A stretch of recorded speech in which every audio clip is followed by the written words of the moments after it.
Girlfriend, are you wanting to scale your business beyond what your current revenue is right now? I have something to share with you today, and I think it's going to blow your mind, especially if you are an introverted female entrepreneur that really wants to scale beyond your current revenue level without burning out. This video is definitely for you. We'll see you on the other side.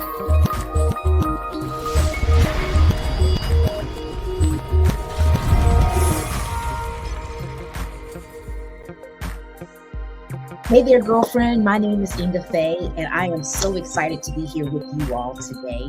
In this video, I am actually going to share 3 introverted-friendly strategies that are going to help you scale beyond your revenue level. Now, before I was thinking maybe I could put $100,000, but some of you may be already making $100,000. So I didn't want to limit this video based on your income. I really wanted to give you strategies that would help you transform your income regardless of where you are in your actual journey, that you just want to scale. You want to be bigger than what you currently are.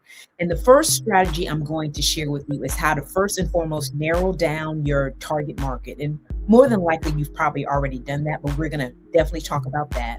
In addition to that, we're going to also talk about how to find out exactly what your top clients really want from you.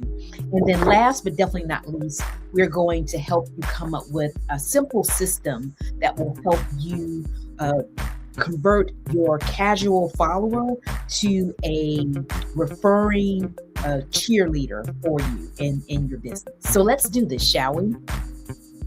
So the first thing that I want to share with you today is how to target the right person in your niche. We're really finding what your niche is, and this is very, very important. I know the power of doing this, and especially as an introvert, you really want to make sure that you hone into this, because our marketing needs to be more strategic than it is trying to serve everybody. Now, why wouldn't you want to serve everybody? I know that typically when you're just starting out, you're just trying to make some income. And what happens when you start to serve everybody, what happens is that you are actually watering down your message. You're not really targeting one person in particular. You're just trying to essentially talk to everybody. And as a result of that, that's what happens. In addition to that, you feel like you have to be everywhere for everybody. So as an introvert, this can really drain your energy, because we drain our social battery, well, really our energy, from interacting, and we recharge by ourselves. So if we feel like we have to be everywhere, that's really going to drain us, which is going to also lead to hurting our creativity, because that same energy that we are using to market and talk to people, we could also be using to create solutions for the people that we truly want to serve.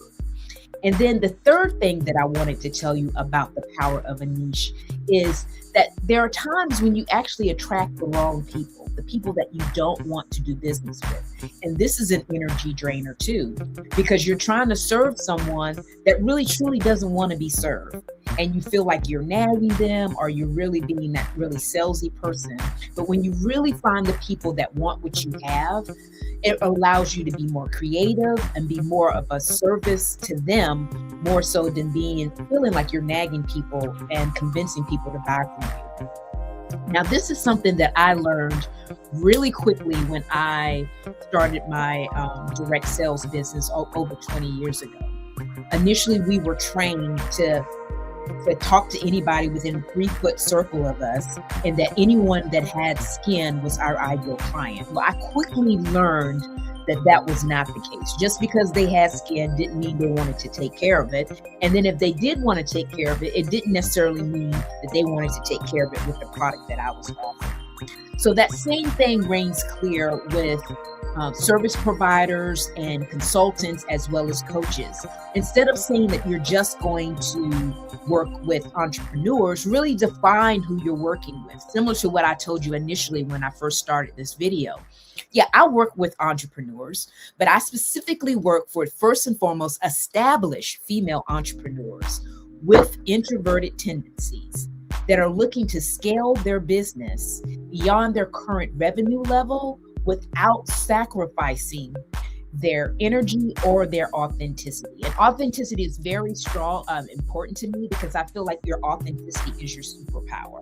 And when I think of authenticity, when it comes to my target market, is them being introverts and really identifying as introverts and really honing in to really understand, well, let people understand what that means. Because introverts have so many wrong definitions. Like, first and foremost, that because you're shy, you're introverted. That's not necessarily true. Because you're quiet or you're not talking, that you may be depressed, and and you're seen as an introvert because you're not talking. That all of this right here can be negative connotations to an introvert, when it's really centered around energy. And I just really want people to understand that it's how you first and foremost gain your energy, and then how you drain your energy. That's what really is centered around. So really making that known and really allowing people to serve their clients and run their business in a strategic way that allows them to be their best selves. Okay, so that's the first thing that I wanted to share with you. The next thing I wanted to share with you is centered around really knowing who your best clients are, so you can really serve them and give them what they want. So we want to know who your best clients are. So how will you know what your best clients want, and how you can serve them the best way? First and foremost, girlfriend, you want to ask. You don't want to assume. And that's why I love surveys. And surveys are one of the things that I recommend to my clientele as one of our tools as an introvert, because it allows us to be our authentic selves. It gives us the opportunity to ask questions and be curious, because we are naturally curious as introverts, and really shine the light on the other person that we really want to serve. In addition to that, it also allows us to be able to listen, because that is one of our superpowers as well, that we can really listen to people and find out exactly what they want and how they want it, and then create ideas that allow us to serve them in the best way. And then last but definitely not least is to be able to notice patterns that, maybe Susie Q likes this, but Nancy likes that, but then they have this one thing that's in common with them. For example, I know when I started doing these interviews, a lot of my clients were telling me that when they normally go for coaching, or they start talking to people about coaching, that people give them these generic solutions, and it's not very specific to exactly what is going on in their business. And they didn't want generic advice, because heck, they can get generic advice by talking to AI or even going on Google and Googling it. They wanted someone that could really sit down with them and give them specific ideas or a specific plan for their business. Not for Susie Q's, but specifically for them. And that was one of the things that I really learned when I did these interviews with my clients, to find out exactly what they need. That is what they want. And I want to say that, so if you're looking for that kind of strategy, and you want that kind of service from someone that's guiding you in your business as a business strategist, by all means, stay to the end, because I am going to share a link that will allow you to book a call with me. Okay. But yeah, we want to make sure that we're doing this. And this is not just from a coach's point of view to a client. This is also, regardless of what your business, regardless of what your product or services is, you want to be asking these questions. And why you want to ask those questions? Because it's going to be a magnet to the top clients that you want, the people that you're trying to clone in your business. Because the things that they share with you will provide you content that you can then attract more people like them on your social media platforms. It also is going to help you create offers that are going to serve them in their desired challenge area, so they can reach their desired promised land. It's going to help you with your messaging on your sales pages as well as your emails. So all of this comes in together by just asking people what they want and talking to the people that you want to clone more people like in your business to know exactly what they want so you can get more folks like them. So it really comes down to asking and being curious, like I said initially, which are very much traits of an introvert. Okay.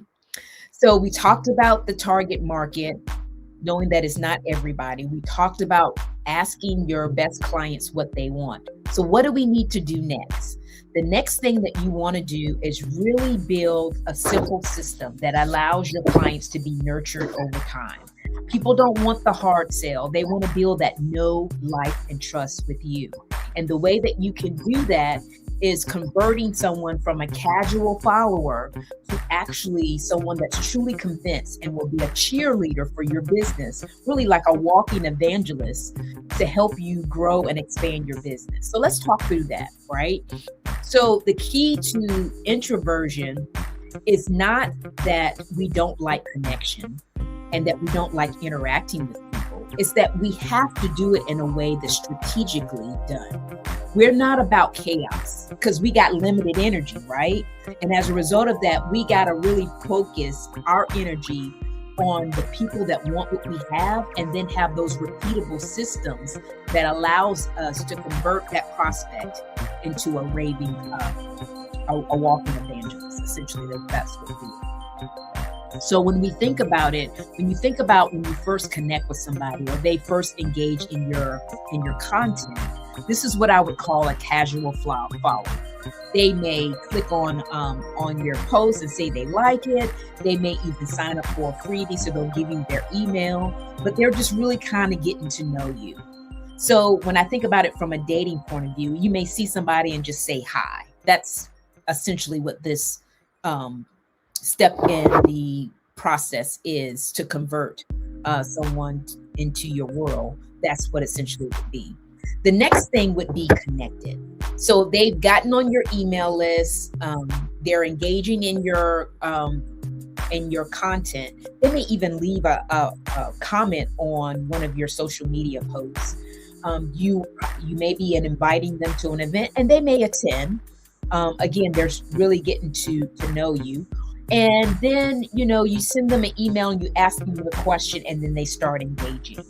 So when you think about it from a dating point of view, you're going from just speaking to someone saying, hey, for them to the next level that they're actually engaging in a conversation. Okay. So they go from casual to connected. Then after they're connected, then they moved on to the third phase, which is committed. And in this committed phase, this is when they actually buy something from you. It could be a digital product that you have, maybe one of your lower price offers. It could be a DIY course. It could even potentially be a coaching program that they are really interested in what you have and they want to, engage with you more. If you're looking at it from a point of view of the dating scene where you spoke to them, you said hi, you kind of smiled, you engaged in a conversation with them, would be connected.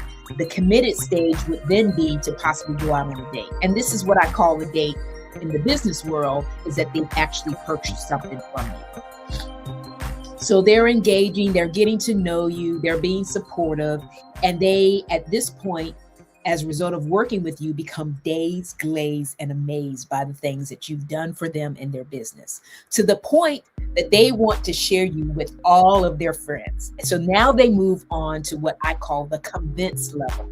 And the convinced level is a walking evangelist. And it makes me think about one of my clients, Kawana. Kawana goes to our week. It's not weekly. It's monthly meetup. She comes. And when she first started coming out, she really enjoyed it, to the point that she was telling people about it. And people are actually telling me, oh, I was talking to Kawan and she was telling me about your event. And I'm going to have to come. She says it's just absolutely wonderful. And she was literally just walking and talking evangelist for the meetup. And that's really when you have hit the pinnacle of success, because you're not just the one talking about it. You have other people talking about it too. So now it becomes a place of social proof where other people are like, oh, well, I need to try this out because this girl is really talking about it. And this is not Inga saying that is the bomb.com. This is somebody outside of Inga saying it. So it must really be that good, because she's like telling everybody about it and saying it's a must come to, and that you gotta go. And the point at this point in your business, you really want to make it easy for people to refer you out. So you want to have some kind of affiliate link or something that a QR code or something that they can give out to the people to make it really easy for other folks to participate. But during this process, you have moved this person from that casual follower to this walking evangelist that really helps you grow and expand your business. And it's done organically, right? It's not that you had to pay money for an ad. This is something that they've done just out of the pure love of what you do, which really helps you grow and expand and saves your energy, which we definitely want to do as introverts, right? So in closing, when you have these kind of breakthroughs, and this breakthrough really comes through really putting introvert friendly type of strategies in your business so that you will know exactly who you're looking for. You got that target market. You are able to decide, well, really confirm what your target market wants from you. And then you have a simple system that allows you to grow and expand your business with nurture systems that allows them to go from a casual follower to someone that absolutely is a walking evangelist and wants to share you with everybody in their corner. So what I wanted to do is I would love to help you map this out in your own business. So I wanted to give you the opportunity to schedule a strategic planning call with me. And I have the information in the description that the link is in the description for you to set up this call. It is also right here, this QR code that you can click on as well. So scan the QR code, check out the check out the link in the description of this video, and let's get together so I can sit down and work with you and figure out how we can map your business in a way that conserves your energy, allows you to attract more top clients to you, and then build that nurture system that allows people to naturally want to tell everybody and their mama about you. Okay, so click the link in the description or scan the QR code, and we will see you next time. Share this video with 3 of your girlfriends, and I can't wait to share and see you all next week. Okay, take care and bye for now.